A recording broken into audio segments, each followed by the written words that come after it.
The rain had started just after sundown, a slow drizzle that thickened into a steady sheet against the city's cold concrete. The streets glistened under fractured neon lights, water pooling in the cracks of worn pavement. Inside a dimly lit diner, Amelia wiped her hands on a thin apron, already stained from hours of serving late-night customers. Her eyes burned with fatigue. The clock on the wall ticked past 11:45 p.m., another 12-hour shift behind her. Another night where her feet felt like stone, and her spirit, though still standing, carried the quiet weight of exhaustion. She forced a tired smile at the last customer, refilled his coffee, and grabbed her fraying coat from the hook near the back door. Her paycheck, tucked deep into her bag, already felt like a memory.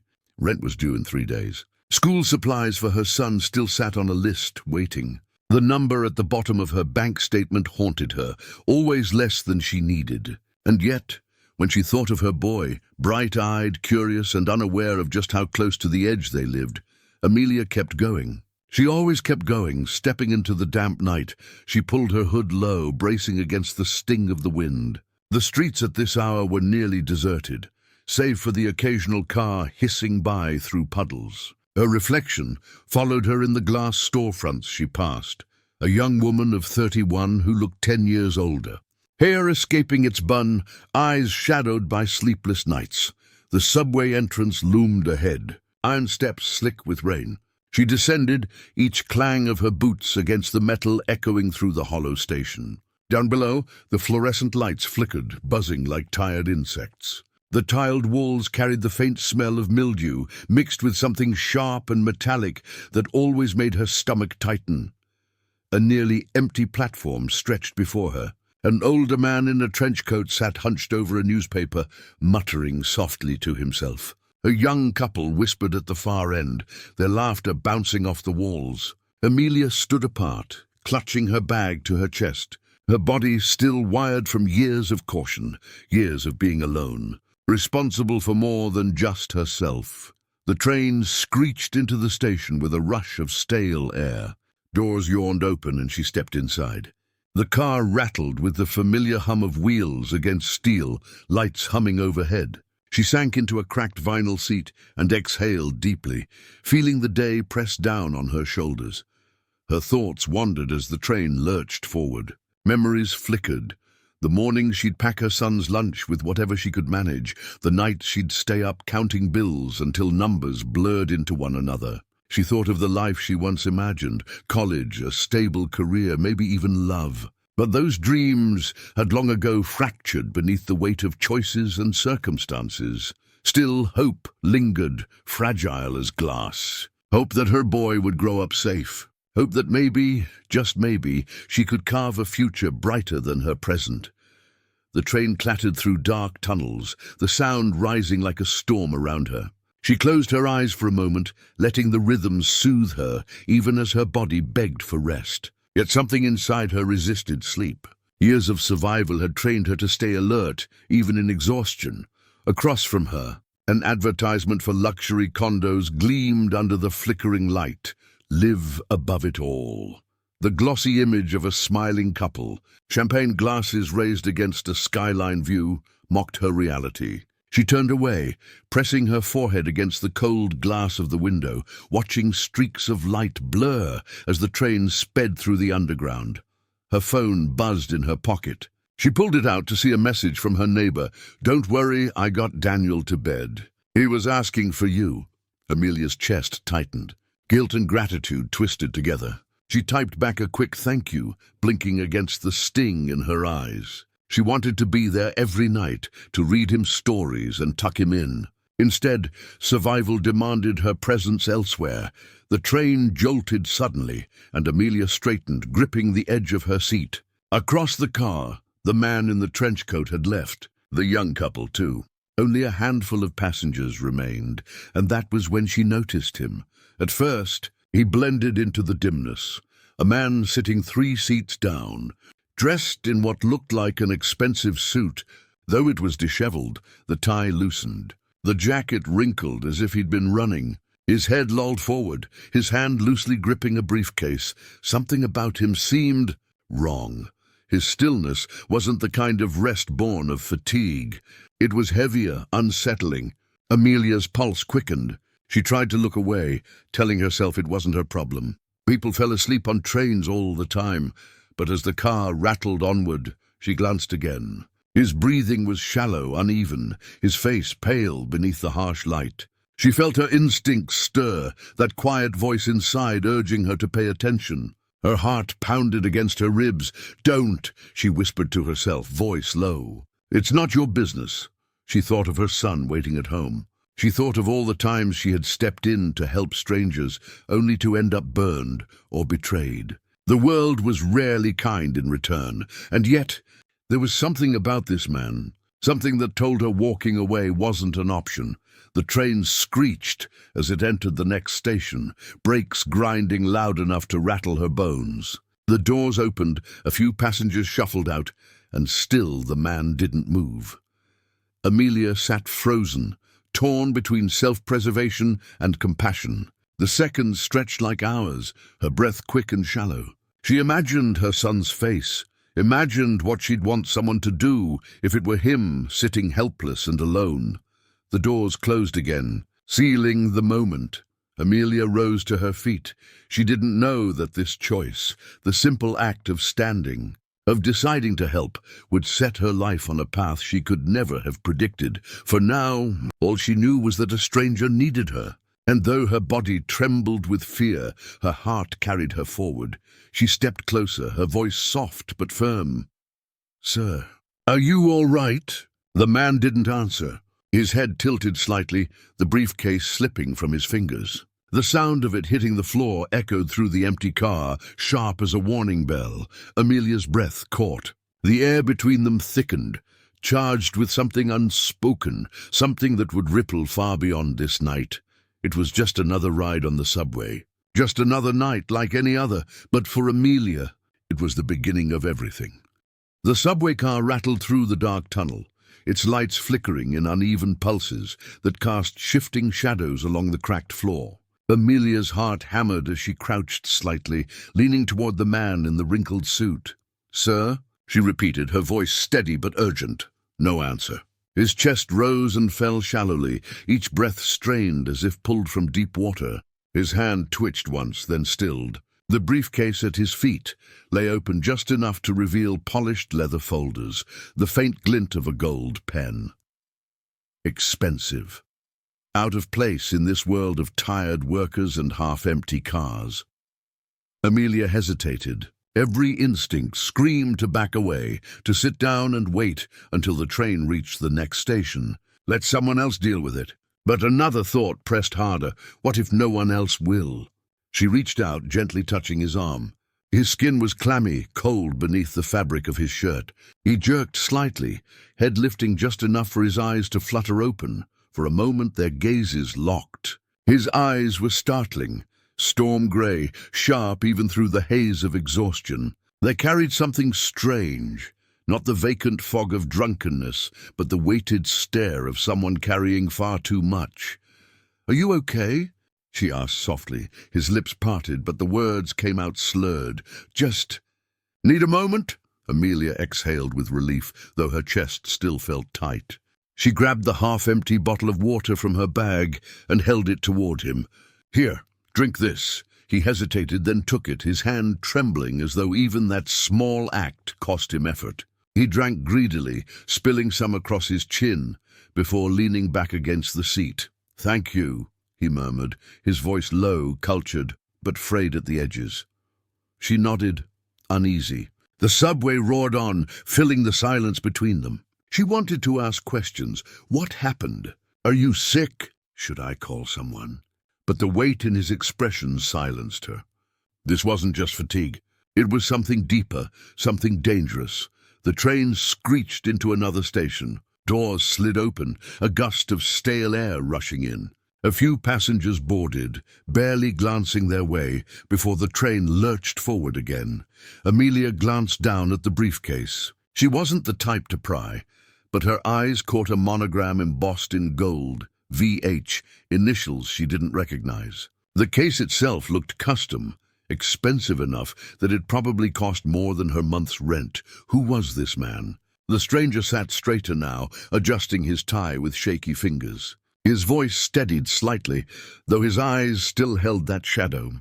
"You didn't have to stop. Most people wouldn't have." Amelia shrugged, trying to mask her nerves with a brittle edge. "Well, I'm not most people." His lips curved into the faintest smile. "No, you're not." The train thundered through the darkness again, lights flickering overhead. Amelia shifted back to her seat, but her gaze lingered on him.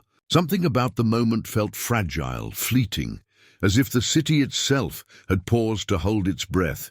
She didn't know his name. She didn't know why he looked like a man collapsing under invisible weight. But she knew one thing. Their paths weren't meant to cross, yet here they were, and fate, it seemed, was just beginning to write. The subway car rocked violently as it curved into another tunnel, its wheels screeching along the rails. Amelia gripped the pole beside her, eyes locked on the stranger who seemed caught between waking and slipping into darkness again. His head lolled back, eyes half closed, and for one terrifying moment, Amelia thought he was about to collapse entirely. Instinct drove her forward.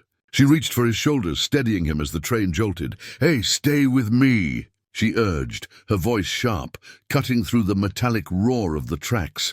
The man's breathing hitched. His eyes fluttered open, glassy but focused on her. Sweat slicked his forehead, dampening his dark hair. Amelia rummaged quickly through her bag, pulling out the small pack of tissues she kept for her son. She dabbed his face, offering what little comfort she could. "Just breathe," she whispered, though her own chest felt tight. "You're going to be fine." He let out a shaky laugh that sounded more like a sigh. "You don't even know me." "Doesn't matter." Amelia's tone was firm, surprising even herself. "You needed help." The train rattled on, rocking them closer. The briefcase slid across the floor with the motion, bumping against Amelia's foot. She nudged it back toward him, her curiosity gnawing but suppressed. Whatever secrets it held weren't hers to know. The man's hand trembled as he reached for it, but he couldn't quite grasp the handle. Amelia crouched and lifted it onto the seat beside him. His eyes met hers again, an unspoken gratitude lingering in the silence. "Thank you," he murmured, voice rough. "People usually—" "Look away." Amelia swallowed hard. She knew that truth well. In her years of struggling, single motherhood, overdue bills, endless nights, she had learned that the world rarely stopped to care. And yet, here she was, refusing to be like the rest. "Guess I didn't get that memo," she replied softly, settling beside him again. The stranger's lips curved faintly, but his exhaustion was undeniable. He leaned back, chest rising and falling unevenly. Amelia studied him in the flickering light. The sharp cut of his jawline, the fine weave of his suit, the subtle but unmistakable aura of someone who belonged to a world far above hers. He wasn't a man used to sitting on grimy subway seats. He was someone out of place, and yet, in this moment, he was as vulnerable as any other soul she had ever seen. The train slowed as it pulled into another station. The intercom crackled, announcing the stop in a garbled monotone. The doors hissed open, and for a second Amelia considered calling out for help, alerting the conductor, maybe even dialing emergency services. But when she glanced back at him, something in his eyes stopped her. "Please," he whispered, almost desperate. "No hospitals." The plea unsettled her. What kind of man avoided help when he clearly needed it? Was he hiding something? "Then at least tell me what's wrong," she said, her tone wavering between concern and suspicion. His gaze dropped, his fingers tightening around the briefcase. "Just exhaustion. Too much pressure. I'll be fine." It was a lie. Amelia could feel it. But the way his voice cracked told her that whatever truth lay beneath it wasn't hers to uncover. Not yet. The train jerked forward again, sending a shudder through the car. Amelia steadied him once more, her hand lingering on his arm. His skin felt warmer now, his breath steadier. Slowly, color began to return to his face. He closed his eyes, resting his head against the cold metal bar behind him. "You saved me." Amelia blinked, startled. "I didn't do much." "You stopped," he said simply. "That's more than anyone else did." Silence stretched between them, filled only by the rhythmic thunder of the train. Amelia leaned back, suddenly aware of her own exhaustion pressing in. She thought of her son asleep at home, safe under the care of a neighbor. She thought of the rent notice waiting on her table, and here she was, tending to a stranger whose world seemed carved from wealth and power. It didn't make sense. None of it did. The next station loomed, lights flashing through the windows. The man shifted, gathering himself with visible effort. He straightened his jacket, gripped his briefcase, and forced his body upright. "This is my stop," he said, voice steadier now. Amelia hesitated, unsure whether to let him go. "Are you sure you're all right?" His gaze softened, a flicker of warmth breaking through his weary expression. "Thanks to you." Before she could respond, the train screeched to a halt. The doors slid open, and the man stepped out, blending quickly into the sparse crowd on the platform. For a moment, Amelia thought she saw two men in dark coats waiting for him, but the doors closed before she could be certain. She sat frozen, the echo of his presence lingering like a shadow. The seat beside her still carried the faint scent of his cologne, something subtle yet expensive, a reminder that their paths should never have crossed, and yet they had. Amelia pressed her hand to her chest, her pulse still racing. She told herself it was nothing, just a strange encounter on a late-night train. But deep down, she knew better. The stranger wasn't gone. Not really. His image stayed with her long after the train pulled away, haunting her thoughts with questions she couldn't answer. Who was he? Why had he collapsed? And why did she feel, with chilling certainty, that this wasn't the last time their lives would intersect? The night after the subway encounter, Amelia found herself tossing restlessly in bed. The old ceiling fan clicked with each rotation, stirring humid air across the small apartment. She should have been asleep, her shift at the diner loomed early, but her mind replayed the moment again and again. The stranger's storm-grey eyes, the tremor in his voice, the way he'd refused a hospital with such desperate insistence. Please, no hospitals. Why? She turned onto her side, staring at the small form of her son Daniel sleeping soundly in the next bed. His small chest rose and fell in even breaths, his hand clutching the ragged toy bear he never let go of. Amelia softened, brushing a strand of hair from his forehead. For his sake, she needed rest. But every time she closed her eyes, the image of the man slumped in his tailored suit returned, unshakable. By morning, exhaustion clung to her like a second skin. She dragged herself through breakfast, packing Daniel's school bag before hustling him out the door. At the diner, her co-workers noticed the fog in her eyes, but Amelia shrugged it off. Customers came and went, orders scribbled on slips, plates clattering, coffee pouring. Her body moved on autopilot while her mind remained trapped in that subway car. It wasn't until 3 days later that the strangeness returned. Amelia came home to find something. Waiting at her doorstep, a bouquet, roses deep crimson, wrapped neatly in silver paper. Water droplets still clung to the petals, fresh as though delivered moments earlier. She frowned, glancing down the hallway. No one was there. Her neighbors' doors remained closed. She picked up the bouquet cautiously, her fingers brushing against a cream-colored card tucked among the stems. Unfolding it, she read the handwritten words. "Thank you for noticing when no one else did." Her breath caught. It couldn't be. She looked again, searching for a name, but none was signed. Just those words, written in a hand elegant and steady. Amelia carried the bouquet inside, setting it on the small kitchen table beside a pile of overdue bills. The roses looked almost absurd there, their richness out of place among the cracked linoleum and peeling wallpaper. She stared at them for a long moment, unease prickling her skin. Who sends roses to a woman like her? By the next morning, she convinced herself it was nothing. A polite gesture, maybe a coincidence. She brushed it aside, focused instead on making it through another double shift. But the unease never quite left. It grew worse a week later. She was leaving the diner, the night damp with rain once more, when she noticed something on the windshield of her old car parked down the block. A folded envelope, pale against the glass. She glanced around quickly. The street was quiet, lit only by the flickering glow of a lamppost. Hands trembling, she pulled it free and slipped inside the car before opening it. Inside was a note written in the same precise hand as before. "You shouldn't walk home alone this late. The city doesn't deserve your kindness." Amelia's heart raced. She slammed the envelope shut, glancing in the rearview mirror. Empty streets, no one behind her. But the feeling of being watched tightened like a knot in her stomach.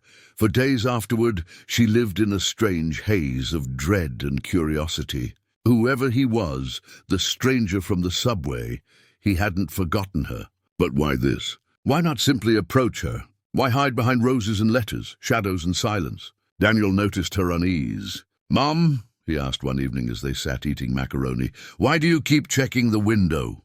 Amelia forced a smile, ruffling his hair. "Just making sure the rain stops, sweetheart."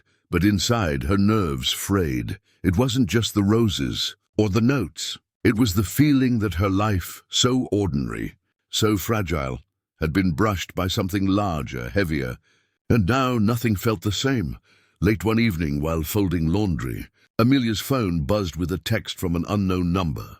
Her pulse spiked as she read, "Are you safe?" Her throat went dry. She typed back, "Who is this?" No response. Minutes passed. Then another message. "The world didn't notice you that night, but I did."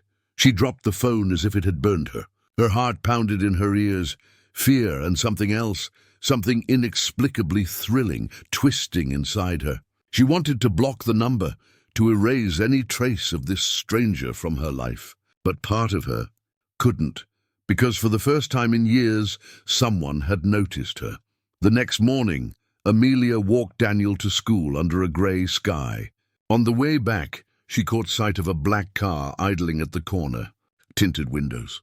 Engine purring low, she slowed her steps. The car remained. Her instincts screamed. She turned sharply, heading down a side street, her breath quickening. When she looked back, the car was gone. By the time she reached home, her hands shook as she fumbled with her keys. She pressed her back against the door once it closed, her chest heaving, the whispers of mystery around this man. The stranger she had helped on the subway were no longer whispers. They were shadows lengthening across her life, following her every step. And deep down, Amelia knew this was only the beginning. The diner was unusually busy that evening. The air thick with the mingling scents of frying oil, burnt coffee and damp coats hung on the backs of chairs. Amelia moved swiftly between tables, balancing trays heavy with plates, her smile stretched thin but practiced. She had learned long ago how to wear composure like armor. It was near midnight when the bell above the door chimed. Amelia, balancing a tray of burgers, barely glanced up, until she noticed the sudden hush ripple through the room. Two men in dark suits entered first, tall, broad-shouldered, eyes sharp as razors. They carried themselves like shadows, scanning the space with silent authority. The noise of clinking forks and chatter thinned, replaced by wary glances, and then he walked in. The stranger. But not the man slumped on a subway bench, disheveled and barely conscious. No, this man stood tall, commanding. His suit was immaculate, his tie perfectly knotted, his polished shoes clicking against the linoleum floor. His presence seemed to bend the air around him, pulling every gaze his way. Amelia's heart lurched. The tray in her hands wobbled, threatening to spill. She set it down quickly, her throat dry. He looked different now, steady, composed, dangerous in the way power itself was dangerous. The storm-grey eyes were the same, but no longer dulled with exhaustion. They gleamed with clarity, with something she couldn't name but instinctively recognized: wealth, authority, influence. And he was looking straight at her. The suits flanked him like loyal soldiers. But the man moved with quiet confidence, weaving through tables until he stopped at the counter where Amelia stood frozen.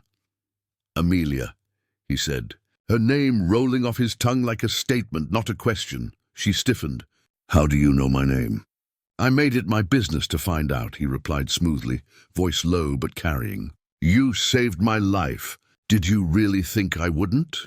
Every sound in the diner seemed distant, muffled. Amelia's chest tightened, heat rising to her cheeks. Customers stared openly now. Forks paused halfway to mouths. waiting for the next words like an audience in a play. "You didn't need to," she began, but he raised a hand, gently cutting her off. "I do," he said simply, "because without you, I may not be standing here." The words held weight, but Amelia bristled. The roses, the notes, the car, the shadow that had crept into her life, it had all been him. "You've been following me," she accused, her voice sharp though her hands trembled. A flicker of guilt crossed his expression. "Protecting you," he corrected. "The night you stepped forward when no one else did, it showed me something rare. I couldn't just walk away." Amelia shook her head, her nerves fraying. "You're a stranger. I don't even know who you are." The man studied her for a long moment before speaking. "Victor Hale." He extended a hand, though she didn't take it. "CEO of Hale Industries." The name struck like a bell. Even Amelia had heard of it. A multinational empire whispered in headlines, tied to billion-dollar deals. The kind of company that built glass towers reaching above clouds, far from the world she scraped through each day. Her stomach churned. She felt as though the floor had shifted beneath her feet, the fragile safety of her ordinary life cracking open. "You shouldn't be here," she said, her voice thin. Victor's lips curved in a faint, almost weary smile. "And yet here I am." The moment stretched taut, unbearable. Amelia wanted to demand answers. Why her? Why now? But the weight of his presence silenced her. She turned sharply, grabbing a coffee pot and moving to another table just to break the spell. Victor didn't stop her, but his gaze followed. His men stood sentinel, unbothered by the stares they drew, as though this intrusion into her world was nothing unusual. It wasn't until her shift ended that the confrontation continued. Amelia stepped out into the chill night, tugging her coat tighter. The rain had slowed, leaving the streets slick and glistening under dim streetlights. She had barely made it a block before the black car pulled up beside her, window rolling down. Victor leaned out slightly, his tone gentle but firm. "Let me take you home." Amelia stopped in her tracks, anger sparking beneath her exhaustion. "No, you don't get to just show up in my life, follow me, and then—" She gestured at the car, at the men inside. "You don't get to play rescuer when I never asked for one." Victor stepped out, rain beading against his suit without diminishing his composure. He closed the door softly, dismissing his driver with a glance. For the first time it was just him, no entourage, no barrier.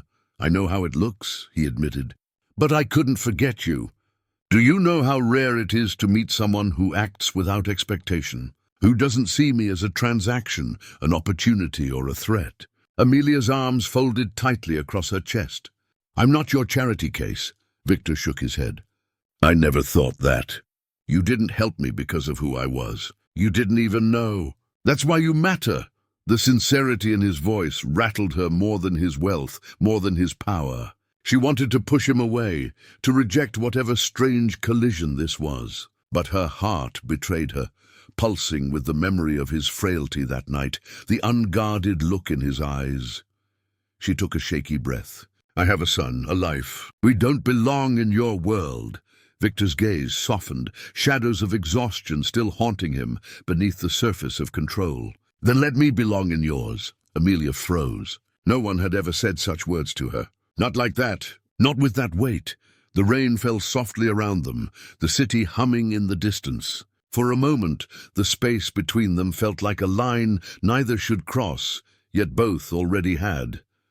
Amelia turned abruptly, her voice low. "Stay away from me."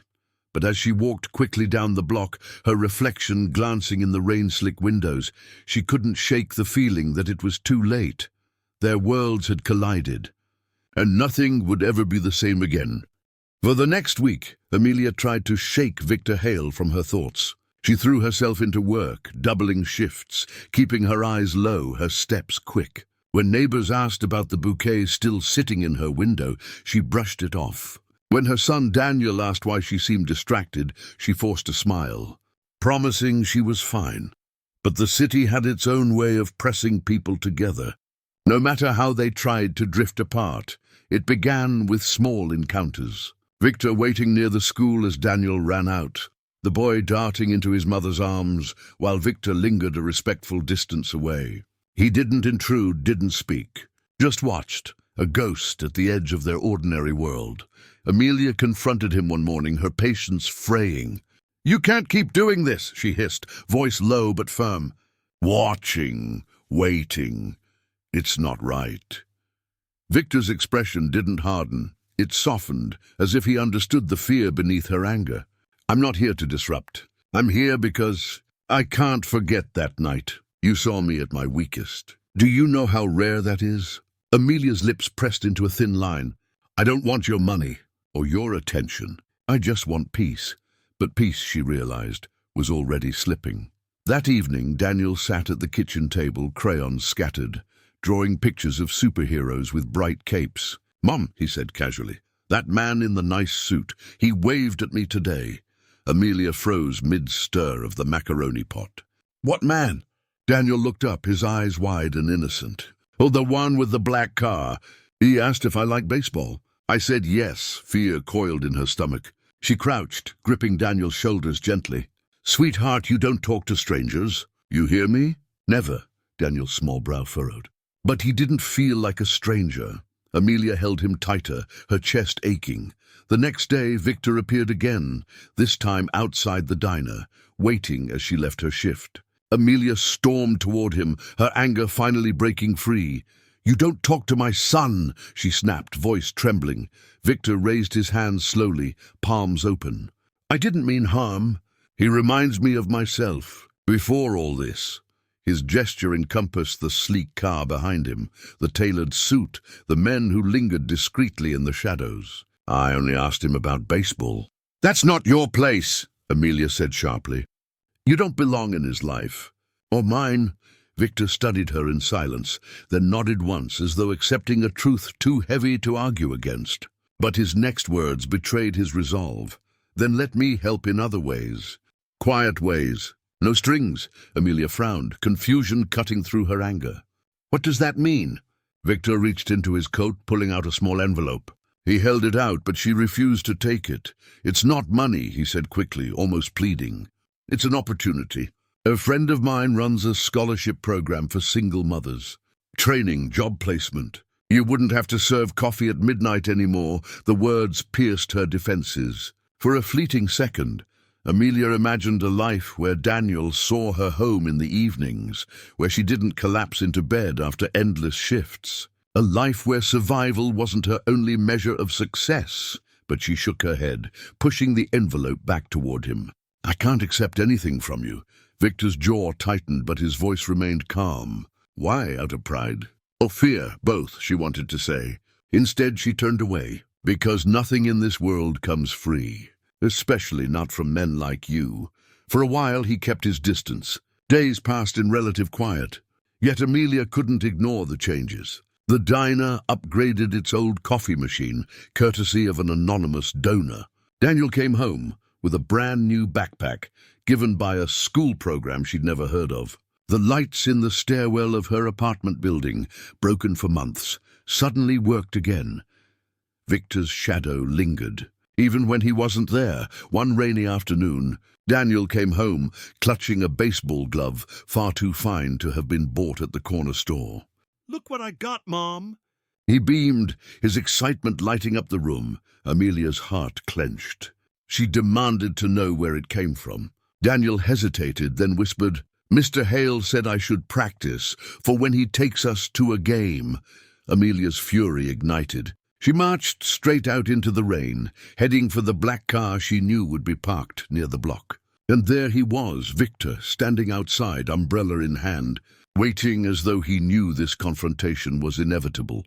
"You can't buy your way into our lives," Amelia spat. Rain plastering her hair to her cheeks.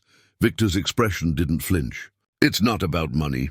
It's about care. Something you've been denied for too long." Her voice broke. "We don't need your pity." His eyes burned with something sharper. "It's not pity. It's need. I don't know how else to say it." The rain drummed against them, the city buzzing faintly in the distance. For the first time, Amelia saw past the armor of his wealth, the polish of his reputation. Beneath it he looked, lonely, Haunted, Daniel's laughter echoed faintly from the apartment above. The sound of crayons scratching paper and cartoons playing on the old TV. Amelia's chest tightened. She turned to leave, but Victor's voice stopped her. "You've built walls so high you can't see past them. But I don't want to tear them down. I just want to stand beside them." Amelia froze, her breath catching. His words slipped into the cracks of her resolve, dangerous in their gentleness. She said nothing, only walked away. But in her silence, she knew the truth. A bond had already begun. Unwanted, reluctant, but real.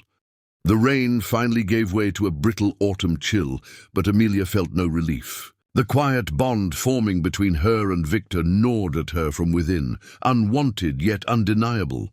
She hated that her son smiled brighter whenever Victor's name was mentioned, that her own heart faltered whenever she thought of his storm-grey eyes. But what unsettled her most was the shadows he carried. They weren't just hints anymore. They were surfacing. It began with a night when the city was cloaked in fog, the streets eerily empty. Amelia was walking home from the diner when a figure stepped out from the alley. Not Victor, someone else. A stranger with cold eyes and a smirk too sharp to be casual. "You shouldn't be near him," the man said, his voice low, like gravel dragged across stone. Amelia froze. "What?" "Victor Hale, stay out of his world, unless you want to get dragged under with him." Before she could respond, headlights swept the street. A black SUV pulled up, and two of Victor's men stepped out. The stranger vanished into the fog as quickly as he'd appeared, leaving only the echo of his warning. The men escorted Amelia home that night, refusing to answer her questions. She slammed her apartment door behind her, chest heaving. The truth was becoming impossible to ignore. Victor was hiding something far bigger than wealth. The next day, she confronted him. She found him at the edge of a park where Daniel was playing catch with one of Victor's guards. Victor stood apart, hands in his pockets, gaze distant. "What aren't you telling me?" Amelia demanded, her voice cutting through the crisp air. Victor turned slowly, his expression unreadable. "About what?" "Don't do that." Her tone sharpened. "Men are following me. Strangers are warning me. My life wasn't perfect before, but at least it was safe. Now I feel like I'm standing on a cliff edge. And it's because of you." Victor's jaw tightened. For a moment, she thought he would deflect again. But then his shoulders sagged, as though he could no longer carry the weight of silence. "My collapse on the subway," he began, voice low, "wasn't exhaustion. Not entirely. It was a mistake, a lapse in judgment. I'd been pushing too hard, trying to stay ahead of people who want me gone." Amelia's breath hitched. "Gone? What do you mean?" Victor glanced toward Daniel before lowering his voice. "My family built Hale Industries, but it's never been clean. Rivals, betrayals, board members who would rather see me in a grave than in control. I've inherited enemies I never asked for." The words hit her like a blow. "So I saved a man who has a target painted on his back?" Victor's gaze held hers, steady, pained. "Yes, and now I fear that target extends to you." Her hands trembled. She turned away, watching Daniel laugh as he caught the ball, blissfully unaware of the storms swirling around them. "You should have stayed away from us," she whispered. "I tried," Victor admitted, "but after that night I couldn't. You were the only one who saw me as more than a name, more than a fortune. Do you know how dangerous it is to be invisible in plain sight? To have everything yet feel unseen?" Amelia swallowed hard, torn between fury and sympathy. "And now you've dragged me into it. Into this.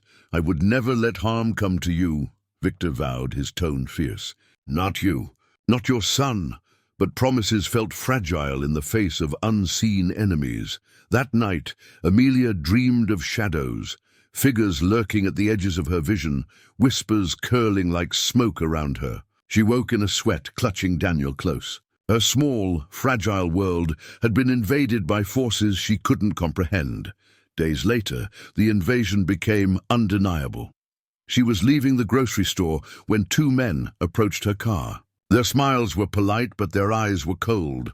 "Ms. Ward," one of them said, using her full name. "We'd like to have a word." Amelia's pulse spiked. She stepped back, but they closed the distance quickly. "Stay away from Victor Hale," the second man warned. "He's a sinking ship." and anyone clinging to him will drown." Before she could respond, a black sedan screeched to a halt nearby. Victor's guards leapt out, tension crackling in the air. The two men retreated, their smiles never wavering. Their message delivered, Amelia was rushed into the car, her groceries left scattered in the lot. Her heart pounded as the city blurred past the windows. When she finally faced Victor again, her anger erupted. "Do you see what's happening? Do you see what your world is doing to mine?" Victor's expression was tight, haunted. "I warned you." "No, you didn't warn me. You chose me. You brought this to my doorstep." Her voice cracked, tears threatening. "I have a child, Victor. I can't afford your enemies." Victor stepped closer, his voice trembling now. "Do you think I don't know what this is costing you? I've spent my entire life running from the shadows of my family, trying to protect what little humanity I have left. And then you," his voice faltered, eyes burning. "You reminded me I'm more than the empire I inherited, more than the enemies waiting to carve me apart." Amelia's breath shook, her anger clashing with the raw vulnerability in his words. She wanted to hate him, to shut the door forever. But her heart betrayed her again, softening at the sight of a man powerful enough to own skyscrapers, yet fragile enough to confess weakness. "Victor," she whispered, her voice barely audible. "I don't know if I can do this." He reached for her hand, hesitant, almost afraid. "Then let me carry it for you." She pulled away, torn, trembling. "I can't let you destroy us." Victor's eyes darkened, a shadow passing through them. "Then I'll destroy myself before I let anyone touch you." The silence that followed was heavy, suffocating. Amelia turned away, her chest aching with fear and longing. The shadows of Victor's past weren't just his burden anymore. They were hers, and she knew with chilling certainty that they were only growing darker. The first sign came as silence. It was late one evening when Amelia walked Daniel home from school. The streets were unusually still, the kind of stillness that doesn't comfort but unsettles. No chatter from corner stores, no footsteps echoing down the block. Only the faint hum of a street lamp struggling to stay lit. Daniel skipped ahead, clutching his backpack straps, humming a tune. Amelia smiled faintly, but her nerves were strung tight. She felt it again, that prickling at the back of her neck, the sense of eyes she couldn't see. When they reached their apartment building, she spotted it. A car she didn't recognize, dark windows tinted. It hadn't been there that morning. It didn't move as she ushered Daniel inside, but its presence pressed against her like a threat unspoken. That night, she couldn't sleep. Every creak of the old floorboards, every rustle of wind against the window sounded like danger waiting. She got up 3 times to check the locks, staring out into the shadows below. The next day it escalated. She left the diner after her shift, her feet aching, her mind clouded with fatigue. As she turned the corner, she froze. Someone had spray-painted words across the back wall of the building. "Stay away from Hale."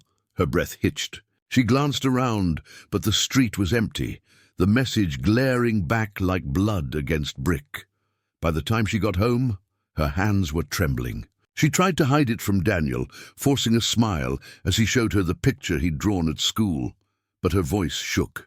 He noticed. He always noticed. "Mom, are you scared?" he asked quietly. Amelia pulled him close, pressing her lips to his hair. "No, sweetheart, not while I have you." But fear was eating at her, chewing away the fragile peace she had fought so hard to build. 2 nights later, the threat revealed itself in full. Amelia was walking home again, Daniel's small hand in hers, when a man stepped out of the shadows. He wasn't alone, another loomed behind him. Both wore dark clothes, faces obscured by caps pulled low. "Well, well," one of them drawled, his voice thick with menace. "The woman who caught Victor Hale's attention." Amelia's grip on Daniel tightened. "Leave us alone," the man chuckled, shaking his head. "Can't do that. See, people like Hale, they make enemies. And enemies like us? We use every weakness we find." His eyes slid to Daniel, and Amelia's blood turned cold. "Run!" she whispered, shoving her son toward the apartment door. Daniel sprinted, fumbling for the keys she'd pressed into his palm earlier. Amelia turned back, heart racing. every nerve alight with terror. The men stepped closer, and then headlights, a black SUV roared around the corner, tires screeching. It stopped sharply between Amelia and the men. Doors flew open and Victor's guards spilled out, weapons drawn. The attackers fled into the night, swallowed by the labyrinth of alleys.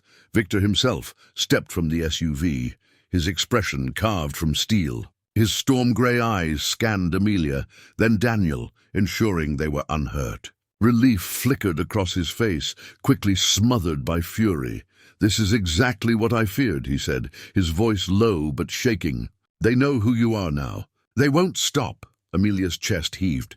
"I told you, Victor. I told you this would happen. I should have taken precautions sooner," he admitted, his hand clenching into a fist.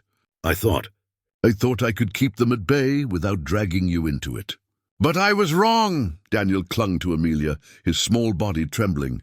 Amelia stroked his hair, glaring at Victor over her son's head. "My life was dangerous enough before you. Now it's unbearable." Victor's gaze softened with guilt. He stepped closer, his voice trembling despite his controlled exterior. "I'll protect you. I swear it. They'll never touch you again." Amelia's laugh was bitter, broken. "You can't promise that." But Victor did not back down. "Watch me." The days that followed blurred into a haze of fear and tension. Victor assigned guards to watch over Amelia and Daniel, their presence both a comfort and a reminder of danger. Everywhere she went, she felt the weight of unseen eyes, the threat lurking just out of reach. One night, she woke to the sound of footsteps outside her door. She froze, clutching Daniel close, listening. A shadow shifted beneath the doorframe. The knob rattled once, then stilled. By the time Victor's men burst in, the intruder was gone. But the message was clear. Nowhere was safe. The walls Amelia had built, of independence, of fragile stability, were collapsing. And in their place stood Victor, a man she didn't fully trust but couldn't push away. She confronted him again, her voice sharp with desperation. "Why are they doing this? What do they want from you?" Victor's face hardened. "Control, revenge. Hale Industries has enemies who'd rather see me destroyed than lose their grip on power. And now they think you're my weakness." Amelia's stomach twisted. "And they're right." Victor flinched, the truth cutting deeper than any accusation. He stepped closer, his voice low, raw. "Then let me make you my strength instead." She stared at him, torn between fear and something she dared not name. His nearness was dangerous, intoxicating. She hated that her heart quickened even now. But when she thought of Daniel, of his innocent smile, his fragile safety, her resolve hardened. "If you can't keep him safe, Victor, none of this matters." Victor's eyes darkened, storm brewing within them. "Then I'll burn the world to the ground before I let them touch him." The conviction in his voice chilled her. Not just a promise, but a vow that carried the weight of a man who had nothing left to lose. That night, as Amelia lay awake with Daniel's small hand curled in hers, she knew there was no turning back. The threats weren't whispers anymore. They were real, pressing, suffocating. And the unseen enemies stalking Victor Hale had now marked her and her son. The life she had known was gone. The question that remained was whether she and Daniel would survive what came next. The apartment felt smaller with each passing day, suffocated by the presence of Victor's guards posted in the hallway and outside on the street. Their heavy boots echoed at all hours, a constant reminder that danger pressed in from all sides. Amelia hated it. Hated the way her once quiet world now buzzed with watchfulness, her neighbors whispering about the men in suits, Daniel asking why he couldn't play outside alone anymore. One evening, after putting Daniel to bed, Amelia stepped onto the balcony. The city stretched before her in restless silence, lights flickering like stars that had fallen too low. She hugged her arms around herself, the night air sharp against her skin. The sliding door opened behind her. She didn't have to turn to know it was Victor. His presence filled the space without effort, the weight of his gaze pressing against her. "You're not sleeping," he said quietly. Amelia let out a bitter laugh. Hard to sleep when I don't know if someone's going to kick down my door. Victor stepped closer, his voice low. That won't happen. I won't allow it. She spun on him, her eyes flashing. Do you even hear yourself? You act like you control the world, Victor, but you don't. You can't. And now my son lives in fear because of you. The words landed heavy, sharper than she intended. But Victor didn't flinch. His jaw tightened, his eyes darkened, but he held her gaze. I never wanted this for you, he said, voice trembling beneath its strength. But I can't undo it. You stepped into my life that night, and now you're a part of it, whether I like it or not. And whether I like it or not, Amelia shot back, her throat tight. The silence between them pulsed, thick with all the unspoken things that weighed on their chests. Amelia's hands shook as she gripped the railing, tears threatening. I built this life, Victor. It's not much, but it's mine. And now it feels like I'm losing it piece by piece. Losing myself. Victor's expression cracked, his polished composure giving way to something raw. He stepped closer, his voice softer now, almost pleading. I've been losing myself for years, in boardrooms, in battles, in betrayals, until you reminded me who I am when I'm not drowning in power and enemies. Amelia shook her head, unable to let his words sink past the ache in her chest. That doesn't change the fact that being near you is dangerous. Victor's storm-grey eyes burned with desperation. Do you think I don't know that? Every moment I'm with you, I wonder if it's selfish, if I'm condemning you by wanting you close. But I can't walk away, Amelia. I can't. Her breath hitched, her tears finally spilling. And I can't keep living like this. Daniel deserves better. He deserves safety. A mother who can tuck him in at night without wondering if tomorrow will be the day everything shatters. The words cut through the night like glass. Victor closed his eyes, his hands curling into fists at his sides. When he opened them again, his gaze was fierce, resolute. Then, tell me to leave, he said, voice low but steady. Tell me to disappear from your life, and I will. But if you don't, then you have to accept that I will fight for you, for him, for both of you, no matter the cost. Amelia's chest heaved. The ultimatum burned through her like fire. She wanted to scream at him, to push him away, to protect the fragile world she had built with her bare hands. But when she looked at him, truly looked, she saw not just the billionaire, not just the danger. She saw the man who had collapsed on the subway, the man who had thanked her with shaking hands, the man who carried scars invisible to the world but laid bare to her. Her voice broke. I don't know if I can choose you, Victor. I don't know if I can risk it. Victor stepped closer, his hand reaching for hers but stopping just short, as though afraid she might pull away. His words were ragged, his control fraying. Then let me prove it. Let me show you that whatever shadows haunt me, I will burn them away before they ever touch you or Daniel. The raw conviction in his tone terrified her. Not because she doubted him, but because she believed him. Amelia turned away, gripping the railing with trembling hands. You can't fix everything with fire. Victor's voice dropped, low and heavy with pain. Then I'll break myself instead. The silence that followed was deafening. Amelia's heart pounded, torn between fear and a longing she couldn't deny. She wanted to believe him, she wanted to trust, but trust was a luxury she hadn't been able to afford for years. Finally, she whispered, her voice hoarse, if you stay, you put us in danger. If you leave, you break us anyway. There's no winning here, Victor. Don't you see that? Victor's shoulders sagged, the weight of her words crushing even his unshakable presence. For the first time since she'd met him, he looked defeated. And yet, even in defeat, he stayed. The night air pressed cold against them, but neither moved. They stood on the balcony like two souls, suspended between destruction and salvation, bound by a bond neither had chosen, but neither could sever. It was the breaking point, and what came after would decide whether they would shatter or hold. The storm came not with thunder, but with silence. For days after their confrontation on the balcony, Victor had been distant. Not absent, never absent, but changed. His calls were shorter, his visits briefer. The shadows in his eyes had deepened, his voice tighter. Like a man bracing for impact, Amelia felt it in her bones. Something was coming. She tried to carry on with her life, but the tension seeped into every corner of her days. Daniel noticed, too. "Is Mr. Hale mad at us?" he asked one morning while tying his shoelaces. Amelia forced a smile, brushing his hair back. "No, sweetheart. He's just busy." But inside, she wondered, it was a Friday evening when the truth arrived. Victor appeared at her door alone. No guards, no car idling at the curb. Just him, in a dark coat, his shoulders heavy with something unspoken. Amelia frowned.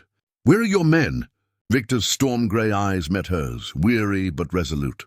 "I sent them away. What I have to say, it's for you alone." She stepped aside, letting him in.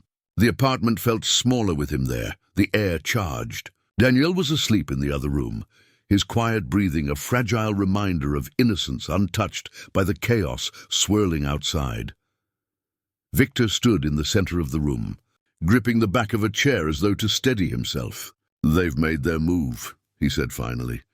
"My enemies. The board, the rivals, the ones who've been circling for years. They've cornered me." Amelia's chest tightened. "What does that mean?"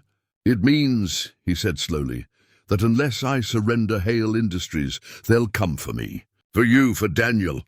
They know you're my weakness, Amelia. They'll use you until I break." Her hands trembled. "So what? What are you going to do?" Victor's jaw clenched. "I'm going to give them what they want." Amelia stared at him, her breath catching. "You can't. That company, it's your life." "No," he said firmly, stepping closer. "You're my life. You and Daniel. Everything else. It's ashes compared to that." The words hit her like a wave, equal parts terrifying and tender. He was serious, deadly serious. The empire he'd fought to control, the legacy carved in glass towers and boardroom battles. He was willing to let it all burn for them. "You'll lose everything," she whispered. Victor reached for her hand, his grip strong but trembling. "Better I lose everything than risk losing you." Her heart pounded. Tears stung her eyes. She wanted to scream at him, to stop him from making such a sacrifice, but her voice broke instead. "Why me, Victor? Why us? You could have anyone safer, easier, less complicated. Why risk everything for me?" His gaze softened, shadows and light colliding in his storm-grey eyes. "Because when I was at my weakest, you didn't see a billionaire. You didn't see power or money or the empire on my shoulders. You saw a man, just a man. And you saved him." Amelia's tears spilled, hot against her cheeks. Victor cupped her face gently, his voice barely above a whisper. "Now it's my turn to save you." The decision was already made. The following days unfolded like a slow-motion disaster. Headlines blazed across the city. Victor Hale steps down from Hale Industries. Stock markets quivered, reporters swarmed, rumors spread like wildfire. Amelia watched from her small apartment as the world devoured his empire piece by piece. But what struck her most was not the chaos, it was Victor himself. He seemed lighter somehow, even as everything crumbled around him. His posture straighter, his gaze clearer. He had cut away the chains of power. And though it left him vulnerable, it also left him free. Yet freedom came at a price. The enemies who once sought his downfall did not celebrate quietly. Threats grew louder, sharper, more direct. One night, a brick shattered Amelia's window, a note tied to it. "He can't protect you forever." She clutched Daniel close as glass crunched beneath her feet. Fear consumed her, but when Victor arrived minutes later, his fury was volcanic. "They will not touch you," he vowed, his voice shaking with rage. "They will not take what little I have left." Amelia grabbed his arm, desperate. "Victor, stop. You've already sacrificed everything. Don't sacrifice yourself." But he only held her tighter. "If it keeps you safe, there is no sacrifice too great." The climax came one rain-soaked night when the threats became action. Amelia and Daniel were leaving the diner when a black van screeched around the corner, doors flying open. Masked men poured out. their intent unmistakable. Victor appeared almost instantly, as though he had been waiting for this moment all along. He stood between them and the attackers, his body a shield, his voice a roar. "You'll have to go through me first." The fight was brutal, chaotic. Victor's guards arrived within minutes, but not before blows were exchanged, chaos erupting in the rain. Amelia clutched Daniel, her heart in her throat, as Victor fought with a ferocity born of desperation, of love, of a man who had nothing left to lose but everything left to protect. When it was over, the attackers fled, swallowed by the night. Victor stood bloodied, bruised, his chest heaving but unbroken. His storm-grey eyes found Amelia's across the chaos, and in that gaze she saw the truth. He had risked everything. His fortune, his empire, his body, his life, all of it for her, for Daniel. Amelia's tears mixed with the rain as she rushed to him, her voice breaking. "You can't keep doing this, Victor. You'll destroy yourself." He smiled faintly, grimly. "Then let me be destroyed, so long as you live." She shook her head, holding him close, trembling. "No, that's not saving us. That's leaving us broken without you." Victor's breath caught, his body trembling in her arms. For the first time, he seemed to realize the truth of his own words. His sacrifice wasn't just his, it was theirs. And maybe, just maybe, survival meant finding another way.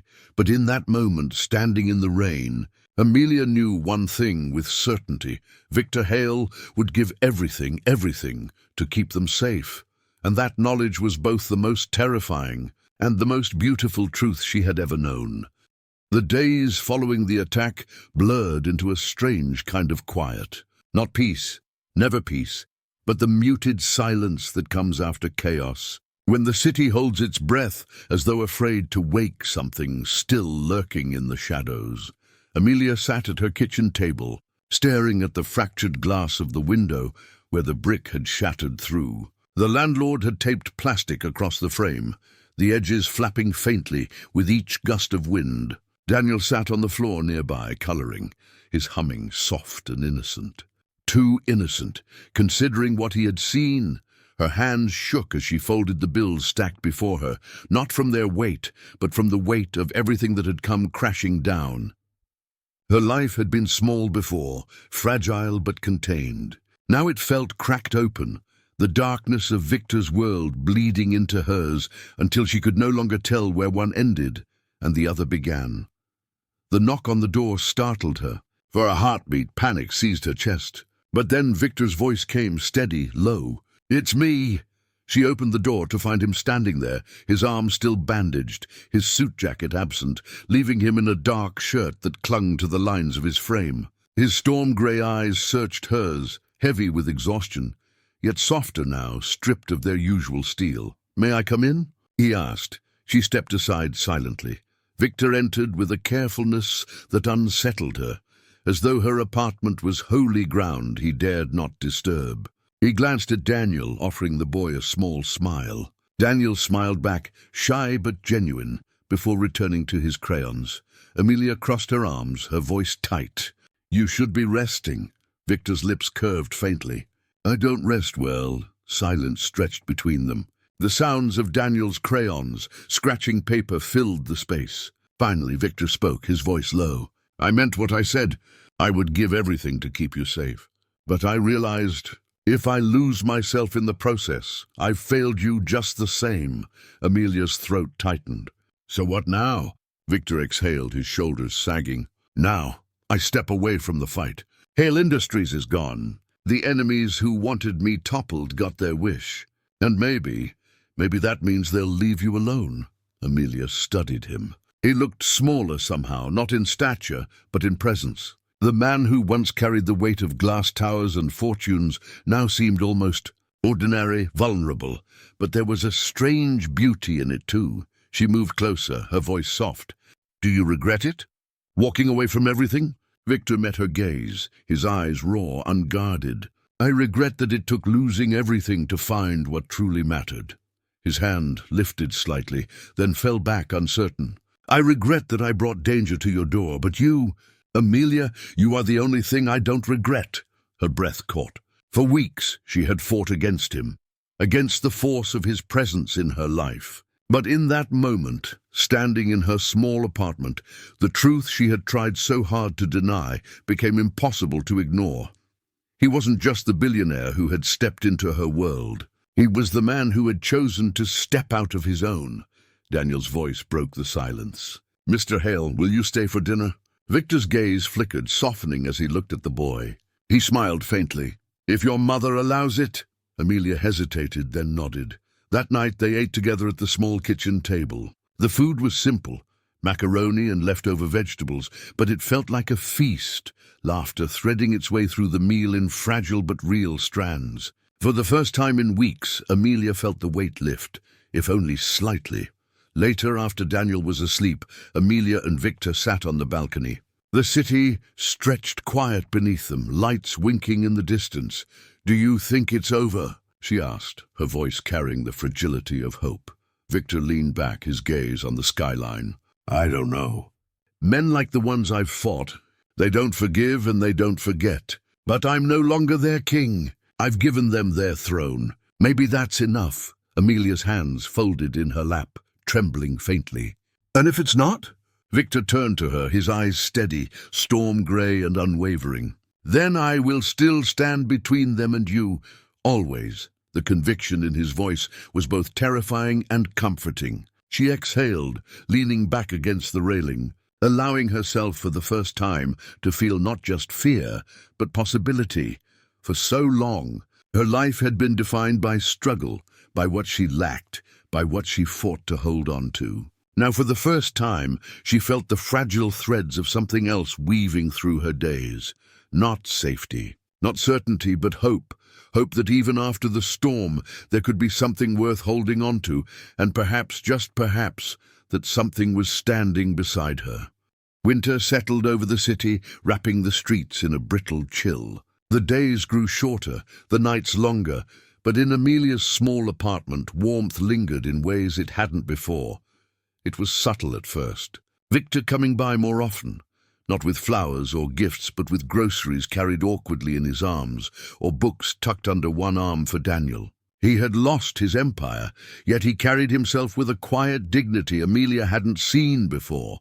A man stripped of power, but filled with something truer. Daniel, of course, adored him.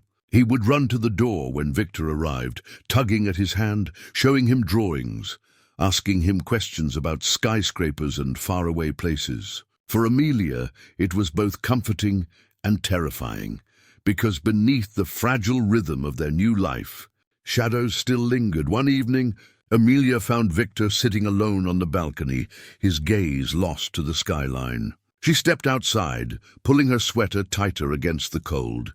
"You're quiet tonight," she said softly. Victor glanced at her, a faint smile tugging at his lips. "I've been thinking about what comes next." Amelia sat beside him, the metal railing cold beneath her hands, and his storm-grey eyes softened. "And I realized I don't want to build another empire. I don't want boardrooms or battles or towers with my name carved into them. I just want this, you, Daniel, a life that feels real." Amelia's chest tightened, her heart torn between fear and something dangerously close to longing. "You talk like it's that simple." Victor's smile was wry. "It isn't. But maybe simple doesn't mean easy. It just means true." Silence stretched between them, filled only by the hum of the city below. Amelia thought of the woman she'd been months ago, the exhausted single mom, dragging herself through each day, never imagining her life could be touched by someone like Victor Hale. She thought of the night on the subway, the choice that had changed everything. "You lost everything for us," she whispered. "I don't know if I can carry that weight." Victor turned to her, his hand brushing hers gently, reverently. "I didn't lose everything. I found everything." Her breath caught, her eyes burning. No one had ever said words like that to her, not with such raw, unshakable conviction. Before she could respond, Daniel's small voice called from inside. "Mom, Mr. Hale, come see!" They rose together, stepping back into the apartment. Daniel stood proudly by the table, holding up a crayon drawing. In it, 3 figures stood beneath a bright yellow sun. A woman, a man, and a child, their hands clasped. Above them, in shaky letters, he had written, "My family." Amelia's throat closed. She reached out, pulling Daniel into her arms, tears blurring her vision. When she looked up, Victor was watching her, his own eyes glistening. Something shifted in that moment, not a choice, not a decision, but a truth acknowledged. They were no longer just a struggling single mom, a lonely child and a billionaire weighed down by enemies. They were something else, something fragile, imperfect, but undeniable. A family. In the weeks that followed, life did not become easy. Bill still arrived. Danger still lurked, though more faintly now, the shadows receding with each passing day. But there was laughter in the apartment again.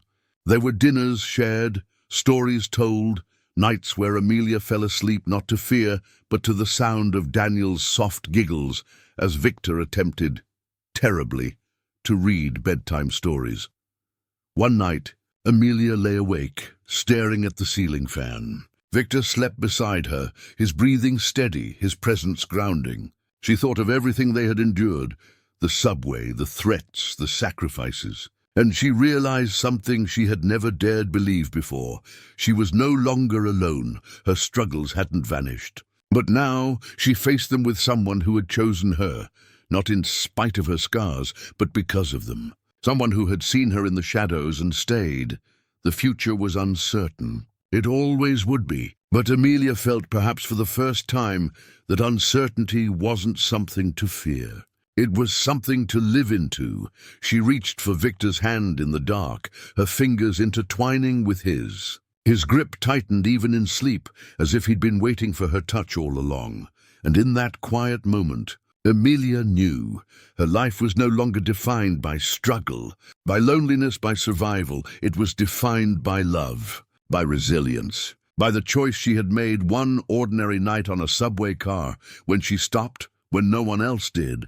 Everything had changed since then, forever changed.